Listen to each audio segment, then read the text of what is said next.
Hi everyone. My apologies for my voice. I'm recovering from an upper respiratory infection, but I wanted to talk about this book that was, besides my cats, keeping me company in my apartment until my recovery. It's They Called Us Enemy by George Takei, co-written by Justin Eisinger and Stephen Scott with art by Harmony Becker. They Call Us Enemy is a memoir in the form of a comic book, similar to Art Spiegelman's Mouse or Margarine Satrapi's Pizzopolis. Before George Takei was a political activist and an actor on Star Trek, he was 5 years old, and his family was sent to an internment camp out in the Midwest after the bombing of Pearl Harbor, for no other reason other than they were American citizens of Japanese descent. What They Called Us Enemy does in the format it's in is able to utilize its strength as both a written and a visual piece of art.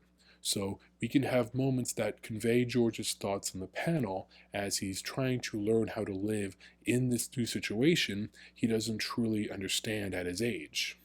Being a history guy, one of my favorite parts comes early on as the book gives an easy to understand breakdown on how exactly Executive Order 9066, that is the order that forced these people to be relocated into these camps, came to reality. There's other moments where the book utilizes just the artwork, no dialogue. There's one scene of George peeking out of a window while at a station. They're ordered to keep the shades lowered when passing through towns on these trains to the camps. George and an older African American man, they glance at each other real quick.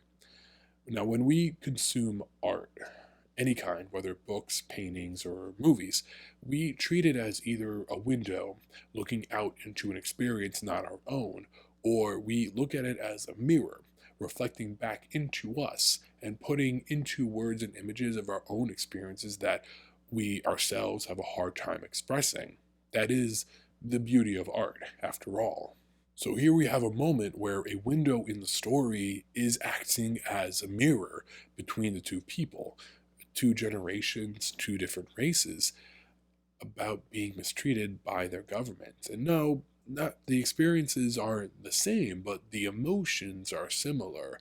The universal feeling of being wronged on an institutional scale. I think any classroom should have this book. The art complements the words on the pages. It teaches an important lesson and not just a recent dark chapter in American history, but the importance of progress. It's filled with more lighthearted moments than you would think. We are experiencing the story through the eyes of a wide eyed child, but there's also the reflective nature of an older man looking back at not just what he was doing, but a recontextualized look at his parents with a message at the end to a government to always do right by its people.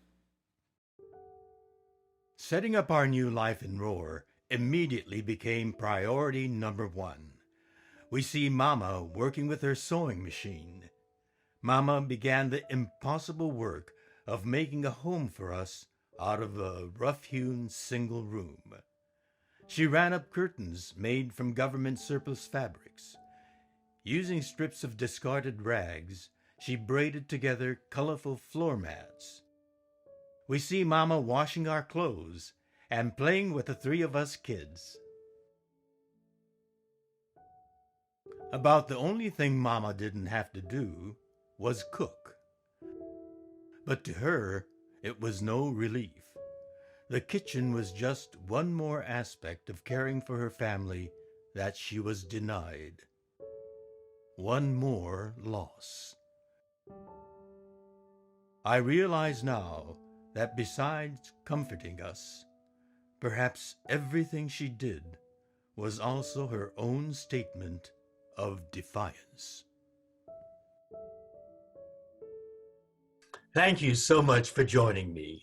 I hope that you'll read the rest of the story for yourself and talk about it with your family and friends. It's so important that we understand what happened in the past so that we can stand up to injustice today and work together for a future where everyone is treated fairly with liberty and justice for all. I give it 5 out of 5.